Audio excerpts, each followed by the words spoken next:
Welcome, folks. My name is Neil Havlick, and I'd like to welcome everybody to today's presentation of Lunch with the League. Lunch with the League is a program of the League of Women Voters of San Luis Obispo County that presents topics of interest to the community. And today we have a presentation about the Public Works Plan for the Oceano Dunes State Vehicular Recreation Area and its accompanying environmental impact report. This is a voluminous plan, 900 pages long, but it's also a master plan for the long-term development or redevelopment of the Oceano Dunes vehicle recreation area, and is something that would go on over many years to implement. Some parts are controversial, and the League wished to provide an opportunity for community members to learn more about it. Therefore, today we have two presenters. Mr. Ronnie Glick is Senior Environmental Scientist for the Oceano Dunes District of California State Parks Department, and Ms. Kara Woodruff, who is a volunteer who's been active for many years in local environmental issues and is a 30-year resident of San Luis Obispo County. Hi, everybody. We will start, the way we'll do this is we'll hear from the presenters, and that will be followed by a question and answer period. If you have questions, please click on the question and answer button on your computer screen, and then you can type in your question. The questions will be reviewed and possibly merged, as it's our experience that these questions are, often there'll be similar questions, and so we'll try to merge, let's say 3 or 4 of them into one. Then they'll be presented to the, forwarded to the presenters as time permits. So we'll begin with Mr. Ronnie Glick, and he will present an overview of the Public Works Plan, concentrating on the activities at the southern end, which are the more soon to be done, provided the plan goes forward as it's proposed. Ronnie has worked for more than 25 years in various aspects of natural resource management for the state of California, first with the Department of Fish and Game, now the Department of Fish and Wildlife, and then at the State Parks Department. Since 2006, he has been in charge of the environmental programs at the Oceano Dunes District. In that position, he has overseen numerous activities and programs of environmental, of endangered species protection, habitat restoration, and other appropriate activities in and around the dunes. So with that, we'll just go ahead and begin.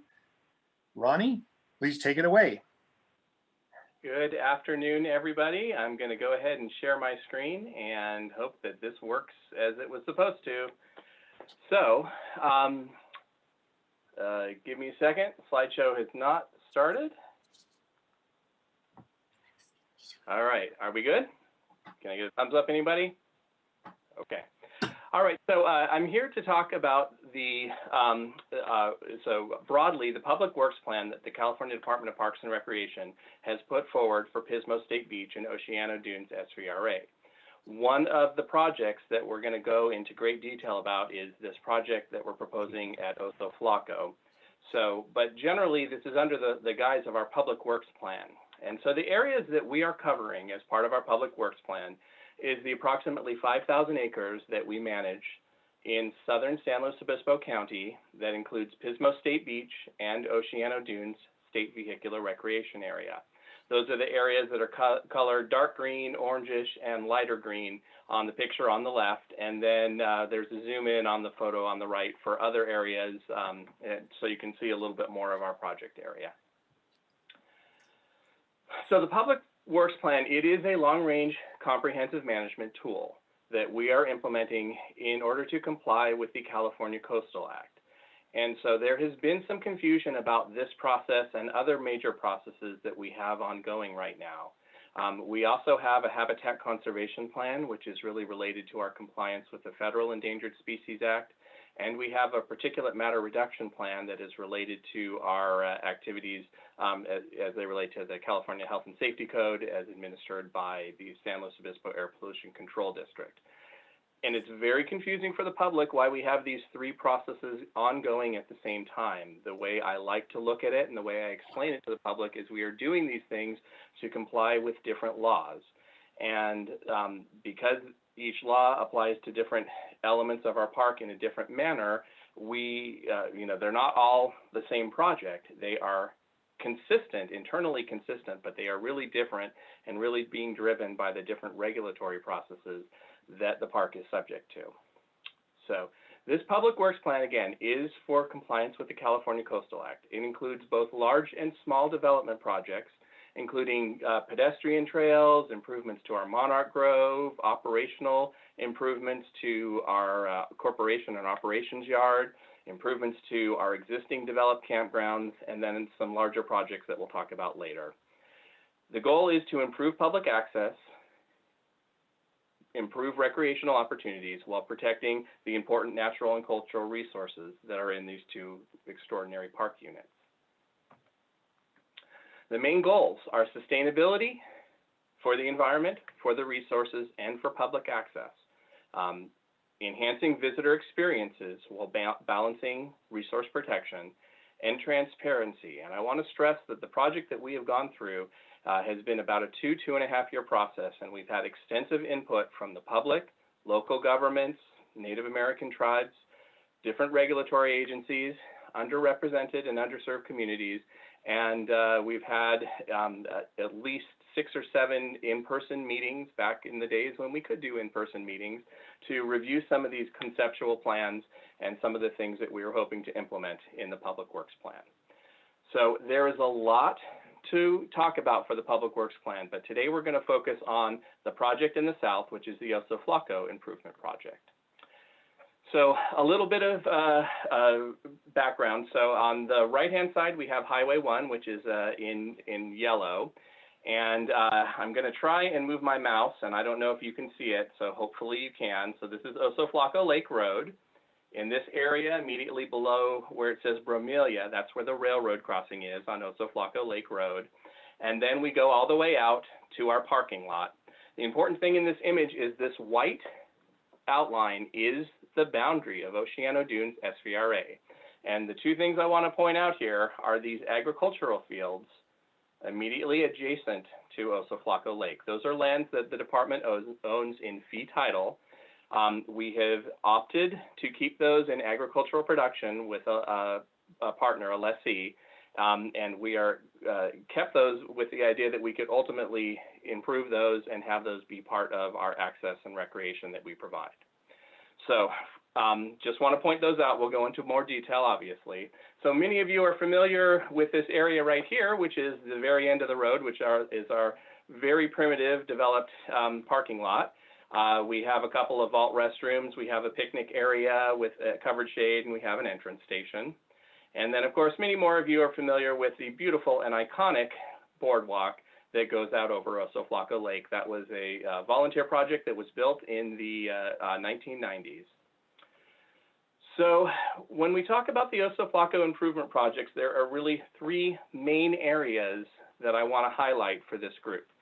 The first is in the yellow, which are the trail system that we have identified around and through Oso Flaco Lake in the environment. In the orange, we have the area that we are considering for a campground, and those are the areas that are the agricultural fields that I pointed out earlier. And then in the purplish, we have other areas and other pedestrian and public access trails that we're proposing as part of this project. So we're going to talk about those 3 kind of separately. The first thing we're going to talk about is that western edge, the Oso Flaco Lake Trail and beach improvements. And so the icons that you see, the dotted yellow are proposed. The dotted yellow are proposed pedestrian trails. The dotted red is a proposed off-highway vehicle trail. And the solid yellow is existing trails. So we have the existing boardwalk that goes out over the lake and then ends with a terminus at the beach with that nice overlook. This project includes a spur, basically, to make the lake a loop trail. So breaking off somewhere in this location, breaking off and doing a loop to the southern part of the lake, and then with a loop trail that connects back to the overlook. This proposal also includes a lifeguard tower. That's that little icon that looks like a circle. That's a lifeguard tower. That could either be a temporary lifeguard tower or a permanent lifeguard tower if we were successful at extending utilities out to that area so that they would have, you know, running water, electricity. The red dotted line that you see is the project that we call the 40 acres project, and it's unfortunate, the name kind of stuck. It's a 40-acre planning project that we had that we decided to restore in the late 2000s. It's a project where we're proposing to do an OHV trail, so no more than, I think it's 2 miles and 5 acres of total impact. So an OHV trail that connects 2 different areas of the off-highway vehicle area.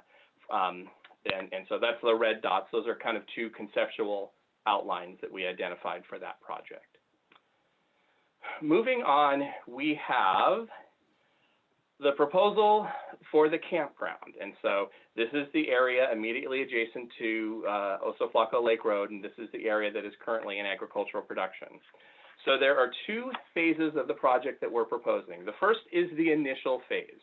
And the initial phase is actually a project that was envisioned in our general plan that we prepared for the park. And it is a very low intensity use. It's basically improving the day use area with additional with additional parking and areas for buses to turn around, a concession area where we can have different events, and we can have some utilities out there for a concessionaire. 26 group campsites with space for up to 50 people. 12 primitive walk-in sites with space for up to 25 people. And I think the important thing that I want to point out here is that, I'm looking at my list. We have restrooms with sinks and running water. We will have to develop potable water and on-site sewage disposal. We have picnic areas. We have a campfire center. We have in the top right, we have an operations area.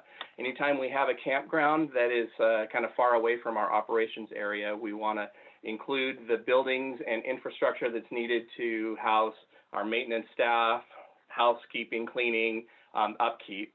It also includes park residences because it proposes a campground, so we need to have people who can on site who can respond to emergencies.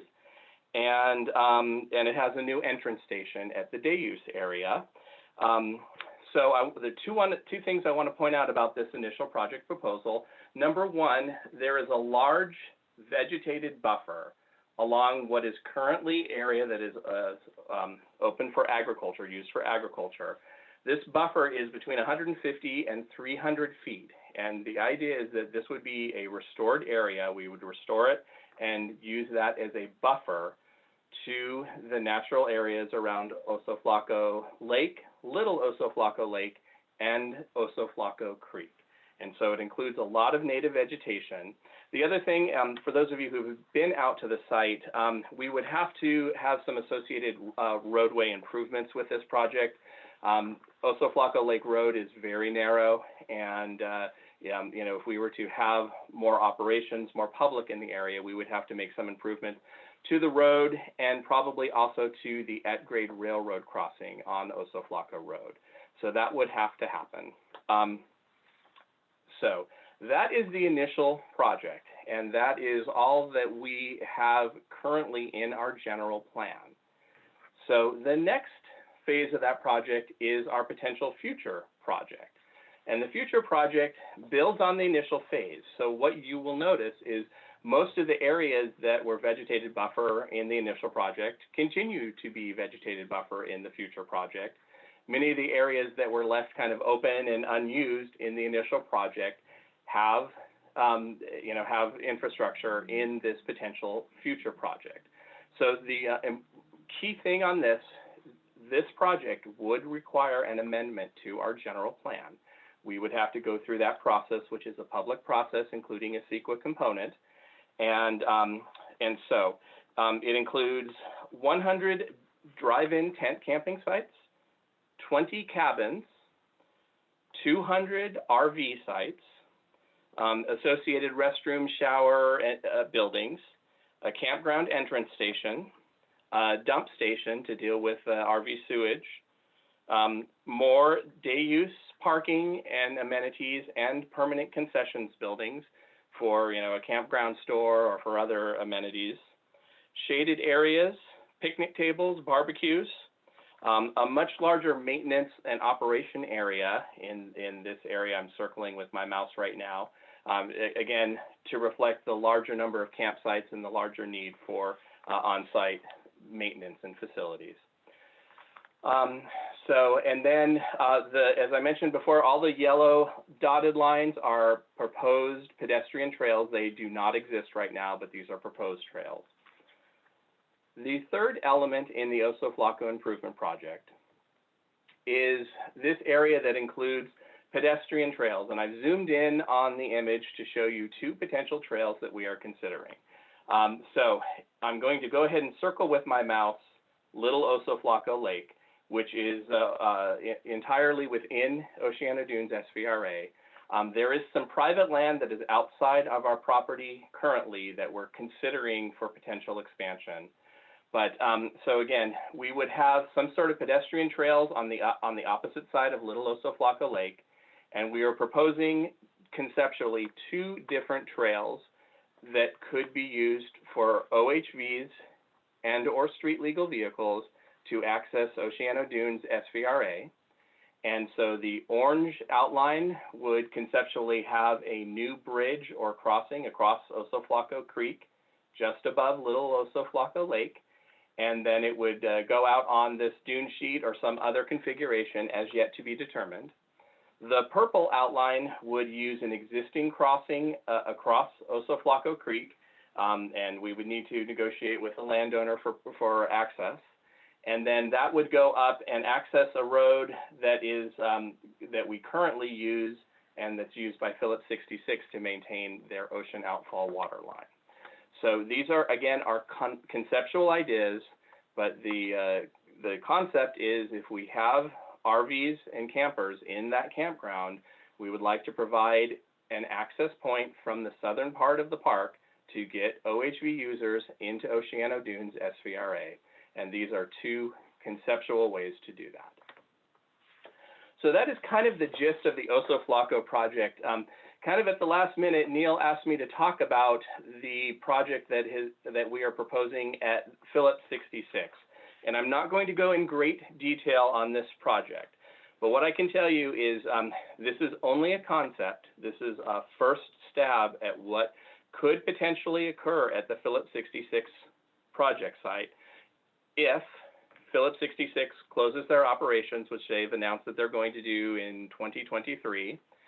Once the site has been fully cleaned up and remediated, and we do not know what would be involved in remediating a site like this, so we don't know what that timeline would be.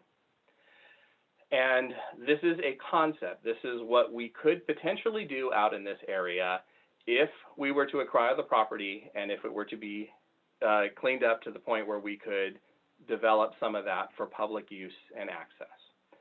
And so it includes kind of two main areas.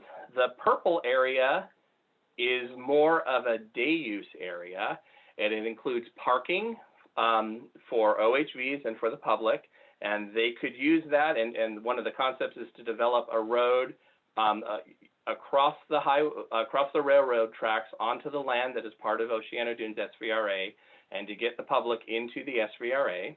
So it includes day use areas for public access, staging areas. It includes a visitor center, concessions buildings, including off-highway vehicle rentals, a 33-acre pro track, which would support different kinds of activities, including motocross and other activities, a special event area, a youth track, general training center, environmental education center.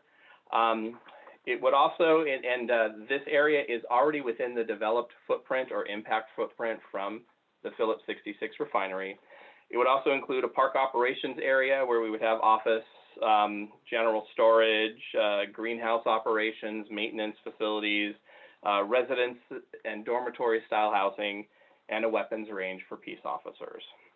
It includes things like trails that allow circulation both from within the day use area and then to other areas. And then in the green, we have 2 proposed campground sites. It's maybe hard to see with this outline, but Highway 1 is this black line that you can see. So that's Highway 1. And we are looking at 75 equestrian campsites, 225 RV campsites, 20 cabins, 50 drive-in tent sites, 25 hike and bike sites, 6 group campsites, and then entrance stations and dump stations. The project, and so we have traffic circulation areas, pedestrian circulation areas, and then some vegetative and sound buffers that are proposed. And so I want to stress on this project, it is connected because it's part of the Public Works Plan, and we decided to include this. Our CEQA document does not fully analyze the impacts from this project. Number one, because we don't own the land, and it would really trigger an amendment to our general plan and likely some extensive planning with the County of San Luis Obispo for traffic and circulation and other things. We included it as a concept because it is an opportunity adjacent to Oceano Dunes SVRA, and it is a potential way to deal with some of the issues that we've had trying to get the public into the SVRA from the south. So I've probably gone longer than my 20 minutes, and I'm sorry about that to whoever is timing me. So there is a lot to absorb for the Public Works Plan, but I can tell you that the draft Public Works Plan and the Environmental Impact Report, they're available for public review and comment. I've included a link at the bottom of this. It's oceanodunespwp.com. If you go to the documents library, you can find all of those documents.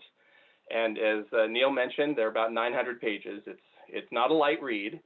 And I think the other important thing that is that at this point, we are opening up the EIR to public comments, which are due on March 2nd. There is a chance, based on public feedback, that we will extend that comment deadline. But at this point, we are soliciting comments due by March 2nd. And I would say if you were interested in submitting comments, I would encourage you to pay attention to the website, because if we were to extend the public comment period, we would announce it on that website. And so you can either submit comments by mail or by email. And that is really the end of my presentation. We will turn it over to Kara. Okay, thank you, Ronnie. Next, we will have Kara giving her presentation. Kara is a Cal Poly graduate, a lawyer and financial planner, and 30-year resident of San Luis Obispo. For a number of years, she worked for the Nature Conservancy and the American Land Conservancy, and in that capacity was instrumental in the conservation of the 82,000-acre Hearst Ranch. She was also involved in other property conservation efforts at the Cambria Coast Ranch, various areas in the Irish Hills near San Luis Obispo, and I worked with Kara at on some of those projects. Out at the Chimeneas Ranch, out near the Carrizo Plain, and in the Guadalupe Dunes. She's now serving as a volunteer, but remains actively involved in projects both at the dunes and also in the lands associated with the closure of Diablo Canyon. So Kara, please take it away. Thank you. Hi, everybody. Thank you so much to the League of Women Voters for setting this up. There is so much to talk about when we mention the State Parks Public Works Plan, but today we are focusing on one aspect of the plan, the Oso Flaco Lake Natural Area, as Ronnie discussed. And so I have a PowerPoint presentation on that, and I'm hoping we can share the screen. So there it is. So the title of my presentation is the Oso Flaco Lake Improvement Project. And improvement is in quotes because it truly is a terrible, horrible, no good, very bad plan. And the primary reason for that is Oso Flaco Lake is really great right now the way it is. It doesn't need improvement. And I don't hear locals calling for an improvement. They like it the way it is. So next slide, please.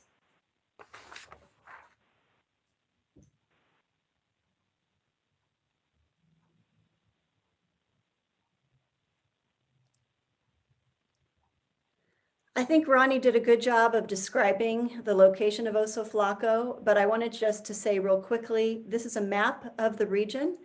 The Guadalupe-Nipomo Dunes stretch from Pismo Beach all the way to Point Sal. And the sort of brown area you see in the middle is the dunes riding area. That's immediately north of the Oso Flaco Lake Natural Area, which is immediately north of a U.S. Fish and Wildlife Refuge. And if you know anything about the establishment of refuges, you know that they're not put any old place. They are only placed on very significant, ecologically special natural areas. And that's exactly why the refuge is there. And really, Oso Flaco Lake should be part of the refuge, not part of the Oceano Dunes, in my opinion. Next slide.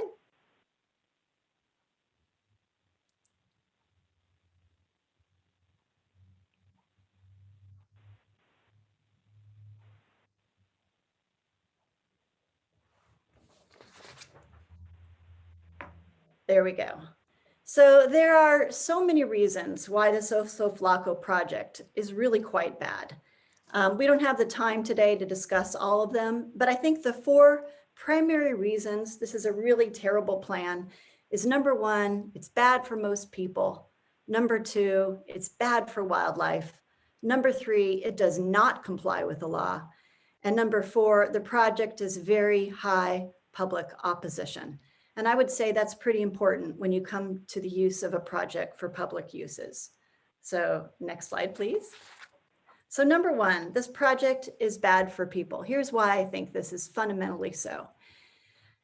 These 6 pictures describe the Oso Flaco Lake experience today. If you look at the upper left-hand corner, that's the entrance to Oso Flaco today, very primitive parking lot, a couple of small structures, restroom, etc. And then just below that, there's the gate where you enter, and you walk down to that third picture, which is the causeway. And you walk down the causeway, very natural experience. And thereafter, you enter a bridge that was constructed by volunteers. It goes across Oso Flaco Lake, primarily by the Nature Conservancy and its volunteers. And then after you cross the bridge, you go on a footbridge that leads all the way out across the dunes until you reach the ocean. Today, it's used by the residents of Guadalupe and Santa Maria and other locals for beach access. And there's not many beach access in the area for people who don't want to ride a vehicle. They use it for fishing to get to the ocean and enjoying what Oso Flaco is today, a very tranquil environment. It's also a popular field trip destination for local school kids to study and enjoy nature. And there's a whole host of organizations that plan outdoor group activities here. Those are activities that are sponsored by the Dune Center, the Audubon Societies, local school groups, and many others. And then also this region is part of the Santa Maria Valley, which is a very highly productive ag region with the largest concentration of Class 1 and Class 2 soils in all of San Luis Obispo County. Next slide. So you saw a little bit about State Park's vision for Oso Flaco, and what I can say is that to the detriment of these current users, this project will completely and irrevocably transform this beautiful, serene, peaceful, natural, and agriculture area into a very noisy hub of commercial and RV activity. Next slide.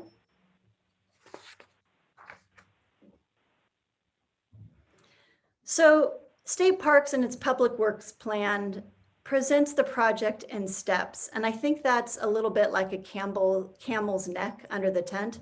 But if you look at the document itself and you see what Parks is proposing, this is what the Oso Flaco Lake plan really looks like. It converts 120 acres of prime agricultural and dune land.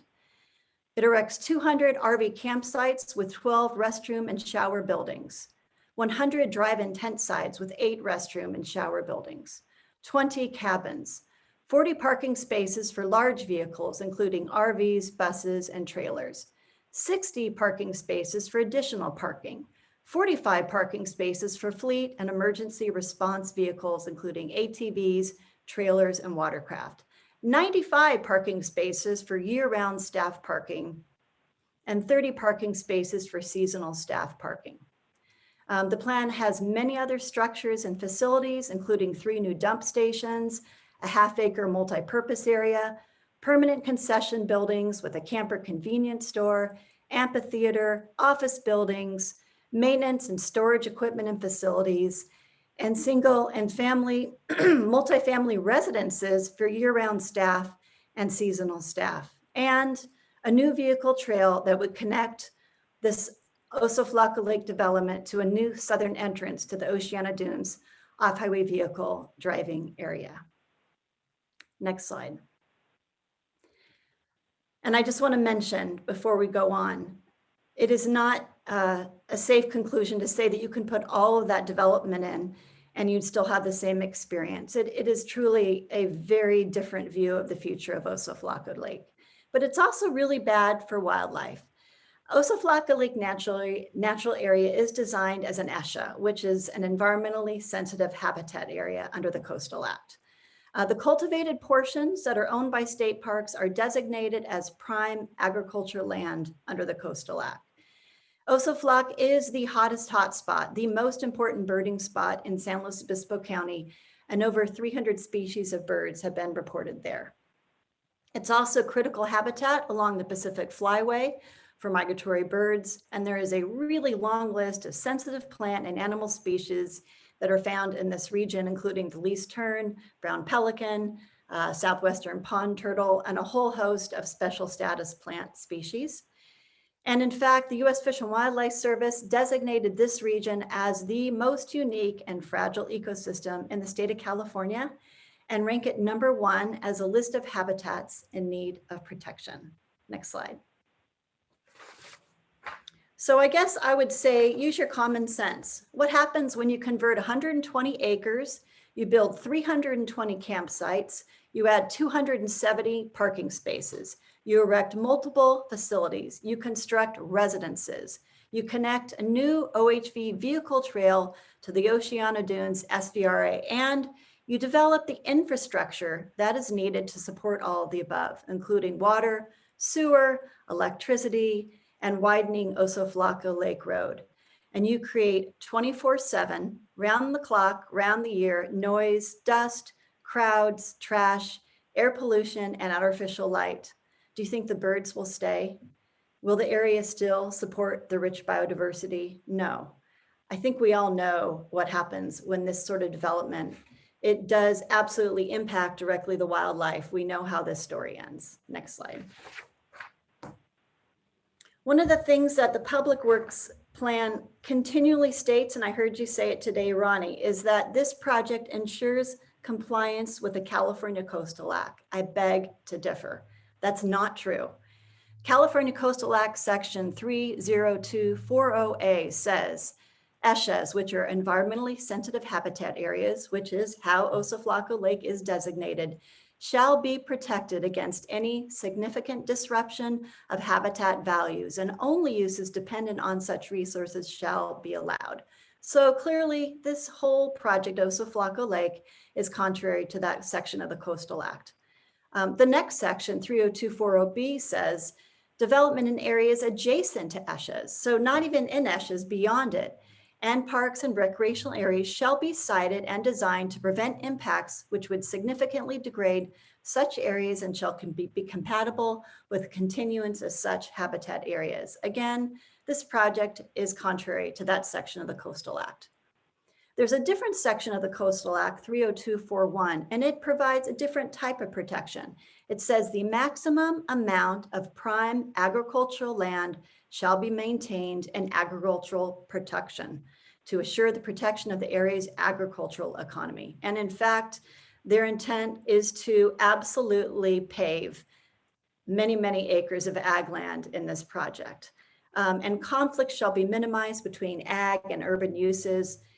Furthermore, by assuring that the public service and facility expansions and non-ag development do not impair ag viability. The Santa Maria Valley is a very large, very lucrative, very important component of the Central Coast economy. And if you consider that valley as like a big donut, the Oso Flaco project would be like a big hole in the development and would no doubt not only destroy the agricultural under the cultivated land, but if you're also taking out and widely expanding Oso Flaco Lake Road, which is necessary for this development, you'll be taking out many, many other acres of ag activity, and not to mention just the traffic alone would absolutely impair the viability of that region. Furthermore, we have this very important state law called the California Environmental Quality Act, CEQA. And the CEQA process designed to identify and disclose in an EIR to the decision makers and the public the significant environmental impacts of a proposed project prior to its consideration and approval. If you take a look at the Public Works Plan and the EIR that accompanies it, it absolutely fails to identify and disclose in any detail whatsoever the project at Oso Flaco Lake. I find it profoundly deficient in its identification and disclosure of the impacts that would be brought upon the Oso Flaco region. Next slide. I finally say that this project has really high opposition. State Parks has said things like, we value your input, please provide your input. And they proclaim to have a very transparent process.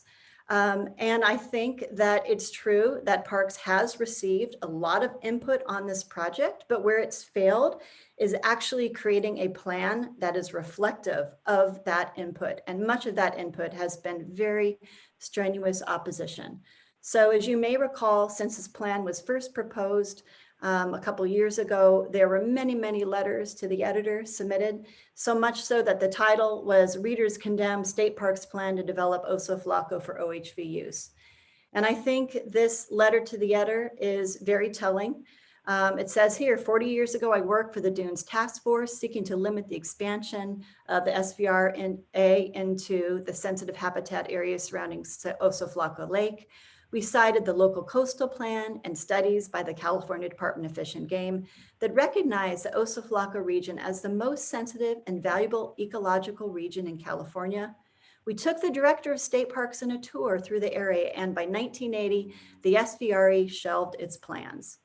Fast forward to 2019, State Parks has proposed similar plans to those we stalled almost 40 years ago. Nothing has changed. Oso Flaco Lake is still the most sensitive and valuable natural habitat in California. Next slide. In addition to the letters, over 2,000 letters in opposition were submitted to state parks on the first PWP draft. It's opposed by many groups, including the Audubon Society, the Oceano Beach Community Association, the Northern Chumash Tribal Council, Surfrider Foundation, the Sierra Club, EcoSlow, the Nature Conservancy, the Friends of Oso Flaco Lake, the Center for Biological Diversity, and many other statewide environmental organizations and others. And also, most telling, is the Coastal Commission. Now that State Parks has completed its public works plan, it has to present it to the Coastal Commission in March. The Coastal Commission has to approve this plan. But in prior drafts, which are even less developed than the current PWP proposal, they have already said the following. The Oso Flaco Lake project presents what appear to be serious LCP inconsistencies related to agricultural conversion and ESHA degradation. And the California Coastal Commission does not believe that the Oso Flaco Lake project is approvable, nor does it believe that it shows that the PWP effort is moving in the right direction. Next slide.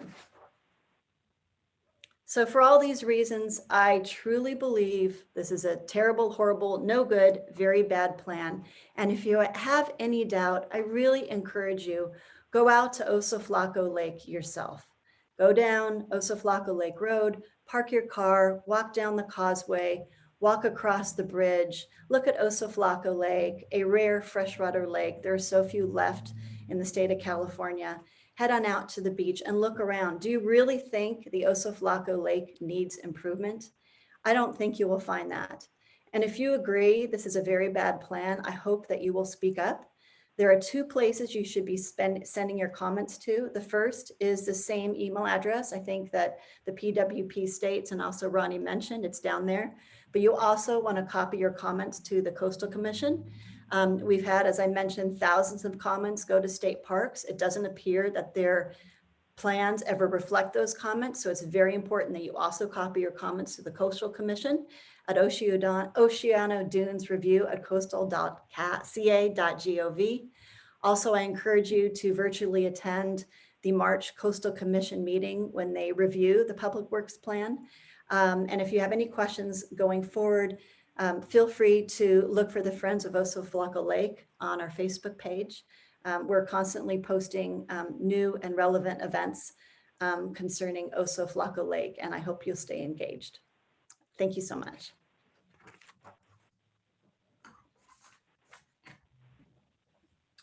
Okay, well, thank you, Kara. Folks, we're now going to go to a question and answer period. We have a committee that's looking at the questions, as I mentioned, and they'll be bringing them up momentarily. So I thought I would start with a couple of them that the review committee looked at. And I think the first one I'd like to ask both of you is can either of you envision a low impact alternative for the establishment of the campground that's proposed at the end of Oso Flaco Lake Road?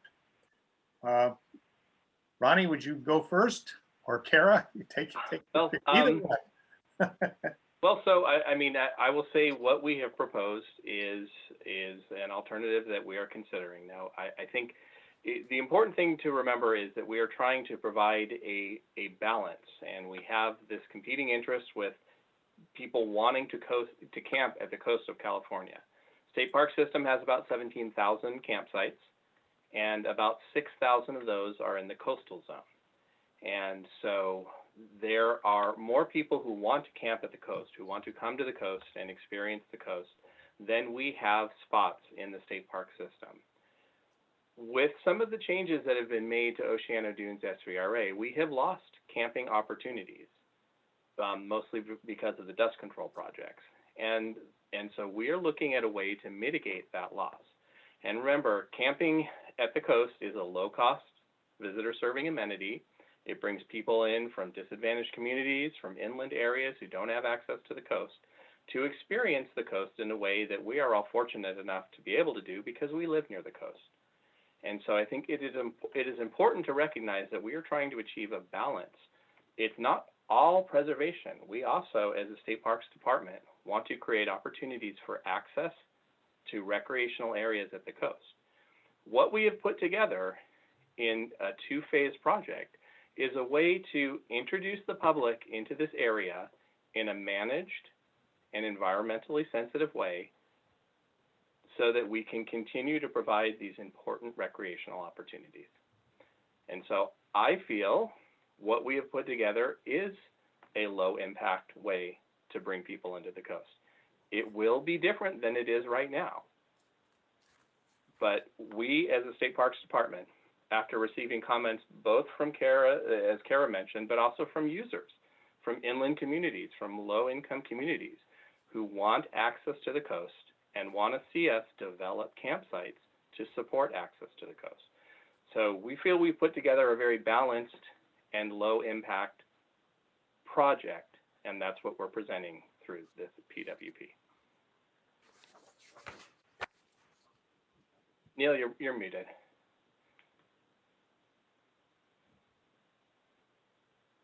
Still muted, Neil. Kara? So I agree that having low cost, publicly accessible camping is a priority.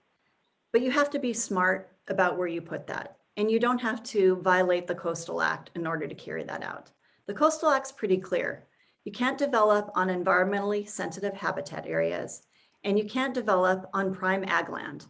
California is a big place. There have got to be some really great places for more outdoor camping, primitive camping sites and so forth. I totally support it. But there are some places in the state that are so special that they cannot be destroyed just to accommodate a use that can be put elsewhere. Just like we wouldn't put a power plant in the middle of Yosemite Valley. This plan that you call not very impactful is incredibly impactful. 270 parking spaces, 320 campsites, residences for park staff members. I disagree. It's not balanced. It's completely out of whack. I think camping should be found, but this is exactly the wrong place to do it. And as the Coastal Commission has said, and they are big proponents of public access, this is the wrong place for this project. I'll leave it at that. Okay, I think that we're going to go ahead now to some questions that have been submitted by the attendees. And I'll give each of you can take a chance. How about on the next question looks like it would be largely for Ronnie, but again, Kara, you have a chance to respond as well. This one says, what is the Coastal Commission's role, and can they require state parks to change the proposed plan? So the Coastal Commission regulates development in the coastal zone, and so this project and many elements of this project would constitute development under the Coastal Act. And that's why we included this level of detail in the Public Works Plan, because this proposal would need to be approved by the Coastal Commission. The future development phase would also have to go through a general plan amendment. And so I'm going to get into the weeds here, but I think it's an important distinction. The general plan that we have for this park dates back to 1975. It complied with CEQA, and it was reviewed, but it really envisioned a much lower level of recreation at this site. In exchange, it had a campground in an area that we currently lease from Phillips 66 that is on the west side of the railroad tracks. And it wanted a larger campsite there.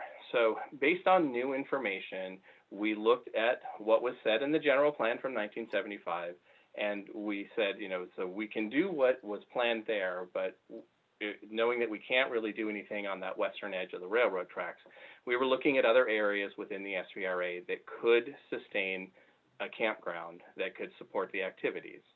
And so we would have to update our general plan because things have changed since we did the original general plan, and that would also trigger another CEQA process and public review process.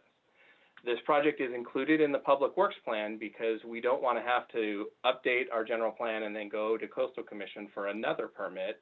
If they were to approve the general plan, this project could go forth if they were to approve the Public Works Plan, this project could go forward with the update to our general plan and that CEQA process. So hopefully that answers the question, or maybe not. Okay. Yeah, just a quick response. So yes, the Public Works Plan has to go before the Coastal Commission in March. The Coastal Commission has to approve this plan. This is the third time that Parks has recommended big changes, big development at Oso Flaco Lake. The last time State Parks made this recommendation, the Coastal Commission said, and I said this earlier in my presentation, that because of the degradation of the environmental sensitive habitat area and the destruction of the ag lands, this plan is probably not approvable. So my guess is since State Parks has not only reversed its plan on Oso Flaco, but doubled down on this PWP draft, that this is going to be rejected by the Coastal Commission. And we will know soon enough. On March 18th will be this hearing to review the plan. But my expectation, based on what Coastal Commission already said very clearly in 2019, the Coastal Commission does not believe that the Oso Flaco Lake project is approvable, and nor does it believe that the Public Works Plan effort is moving in the right direction. Okay, thank you. The next question is a little bit, maybe a little technical, but it may be a very important one. And that is that if OHV trust funds are used for development of the campground at Oso Flaco, do you then have to build the access from the campground to the riding area in order to justify the use of those funds? I guess this is kind of more for Ronnie. So, it remains to be determined what source of funds would be used to make any of the improvements identified in the Public Works Plan. And that would really be up to us working with the Department of Finance, California Department of Finance, to come up with an appropriate mechanism to fund any of the improvement projects, including what we've reviewed at Oso Flaco. Typically, off-highway vehicle trust funds are used to support continued access and management of vehicular areas, of OHV areas. And so I would assume without some sort of OHV nexus, we would not receive approval from the Department of Finance to build a campground with OHV funds. But I want to stress that the decision on how to fund these projects is left to the future, and that's really for the department to work out with our Department of Finance and possibly and ultimately the legislature on how to fund any of these projects. Okay, Kara, do you have anything you'd want to add to that? I don't think so. I mean, I think maybe the simple answer is they're proposing a plan that would be funded somehow. I don't think the plan has to necessarily have OHV activity in order to be funded. That's what I'm hearing. So I think the question is being asked like, well, if we take away that component that allows OHV users to travel up to the off-highway vehicle area, does that mean nothing can be funded? And I think the answer is no. It doesn't require there to be a connection to the OHV area in order for state parks to promote this horrible plan. And I don't like the term improvement because again, it's not an improvement. I think it's a degradation, not an improvement, but we'll call it a plan anyways. Okay, next question. What is the estimated number of additional vehicles and people due to these proposals? Is there some estimate of that? I would have to refer back to the section in the EIR. Because I don't know those numbers off the top of my head. What we are looking at is with the current changes to the SVRA, and if this Oso Flaco project were to come online, we would still be losing about 250, give or take, campsites per, because we've already lost 500 within the SVRA. So, and we're gaining back about 200, or maybe it's 300 in Oso Flaco. So we're still running at a net loss of coastal camping opportunities if this project were to move forward, if this improvement for Kara were to move forward. So what, and then in terms of the use numbers, we have use numbers that are established per our base coastal development permit from 1982. And we are taking a look at those, and as part of our Public Works Plan, committing to review and update our carrying capacity study. That would be a public access carrying capacity study. I would not envision that it would come back having like huge additional people added to the park, but it would certainly look at what our historical levels are and what could be sustained in the park while protecting natural and cultural resources. The plan calls for 320 campsites and 270 parking spaces. It also calls for new residences for people that work at the dunes for state parks. The plan has also acknowledged that this development is not sustainable without the widening of Oso Flaco Lake Road. So we're talking at least thousands of people would be anticipated coming to this region. And as we heard earlier, even Oso Flaco Lake Road would need to be expanded along with the intersection where it hits Highway 1. So the plan suspiciously doesn't talk about total numbers. And I wonder if that's because they don't want people to know. It really truly feels like a camel's nose underneath the tent. They're trying to slide it in, make it sound like not a big deal. But if you have to widen the road to accommodate this new development, what they have planned here is pretty intense and will absolutely completely change this region and absolutely directly impact the agricultural viability in the area. Okay, here's an interesting question. One person submitted this question. The number of OHV users far outnumber the number of birders. Is it possible to vote on this in some way? Unfortunately, this is not that kind of process. And so this is a process that is intended to comply with the California Coastal Act. And so it would be up to the coastal staff to prepare a staff report, and ultimately the coastal commissioners to vote on the staff report or this public works plan. So it's not a popularity contest. We don't get to say who likes OHVs more, who likes birds more. It's not how that works. You know, what I would say is if you or any member of the public has strong feelings about this project, good or bad, there are opportunities to submit comments both through the Public Works Plan EIR comment period, and then, as Kara mentioned, also through the Coastal Commission website. I agree with what Ronnie said. It's not a popular vote, but it's not just bird watchers. That's sort of what people believe Oso Flaco is all about. But if you go down there during the week, the vast majority of people that use Oso Flaco Lake are not environmentalists from outside of the area. They are people that live in Guadalupe and Santa Maria and use this as one of the only two major ways to get to the beach. If you ask locals what they think about the project, I would sure they would most definitely be in favor of not changing Oso Flaco Lake. But I agree, I don't think it's going to be on the state ballot. And it doesn't matter anyways, because at the end of the day, the Public Works plan has to be consistent with the Coastal Act, and it is not. And for that reason, it should go forward. Okay, here's another submitted question.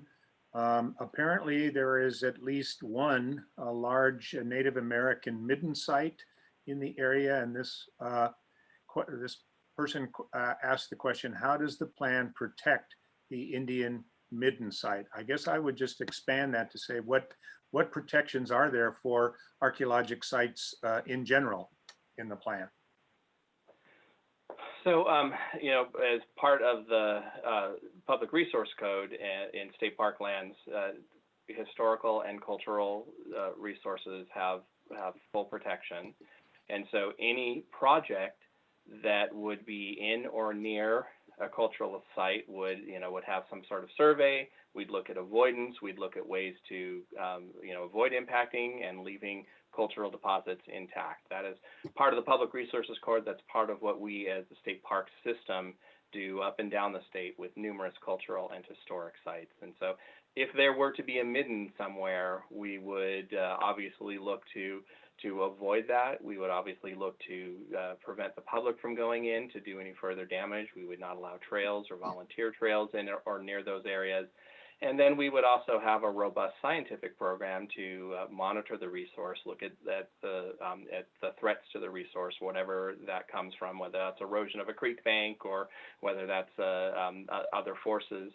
And we would look to mitigate and control those. So generally, cultural sites receive a very high level of protection within the state park system. Kara?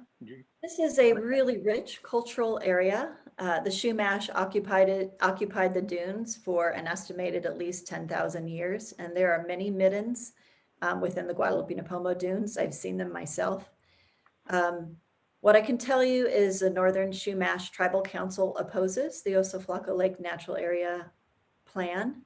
And I'm sure that the ecological and cultural and sacred nature of this area is why they oppose it. Okay, here's another question from our participants. Are there less sensitive areas where new campgrounds could be built in this region, let's say as an alternative to what's proposed? Well, so within the lands that the department currently owns and manages, this was identified as an area that could sustain this type of development. And I would question the premise of the inquiry.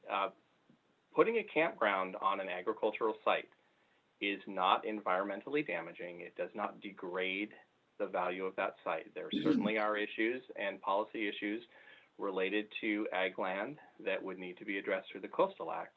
But in and of itself, putting a campground development, and this is developed with our current standards, which includes, water quality protections, which include, vegetative buffers, all of the things that we are currently doing when we develop projects within sensitive state park lands. This can be done in a sustainable way. So I would question the premise that this is an environmentally sensitive area. An agricultural field that has been in broccoli production for probably 30, 40 years is not an environmentally sensitive habitat. And what we are proposing is to take some of that land and convert it into a buffer for the existing natural areas and have some of that land be developed as part of a campground. And so I guess I would question the premise of the question, but I would say that when we looked at the land within the state park's control or adjacent to the state park, these are the areas. That Oso Flaco area is one that we identified that could sustain this type of improvement. And also then we included the Phillips 66 property, recognizing that if that were to become available, it could also sustain some sort of public access and public camping. Kara? I guess I'd have two responses. Number one, if you pave prime ag land, it absolutely destroys that ag land. I think it goes without saying. And the Coastal Commission has already agreed to this statement. Prime ag land is not to be converted. The other question, though, is could there be other locations where camping could be sited? And the answer is yes. One of those areas is not too far from the Guadalupe-Nipomo Dunes. As we know, the Diablo Canyon power plant is set to be decommissioned by 2024 and 2025. There are portions of those Diablo Canyon lands that may end up in the hands of state parks, not OHV state parks, but the main state parks. And there are lands there that could be compatible with more primitive, low impact camping. And I think there's been a lot of discussion about that. I don't think we've even begun to look at other areas in the county that could be very suitable for camping. There is a need for that, and a lot of people are in support of that. But again, it gets back to, do you take the most fragile, ecologically sensitive, and the best birding area, one that people seek out for tranquility and to be amongst nature in a very peaceful, beautiful way, and also prime ag land, and do you take that and turn it into a campsite? And the answer is no. That's not balance. That's just poor planning. Okay, well, folks, I think we're going to stop here. I want to thank everybody for their attendance. And Glenn, I'll ask you if you can put up on the screen the places where folks may go for further information. I want to thank Ronnie. Thank you so much. Thank you, Kara, for both of your presentations. And we hope folks that who are listening in that you've learned something from this and that you'll stay involved in this process. So thank you very much. Glenn? Here we go. And I guess that's it. Okay.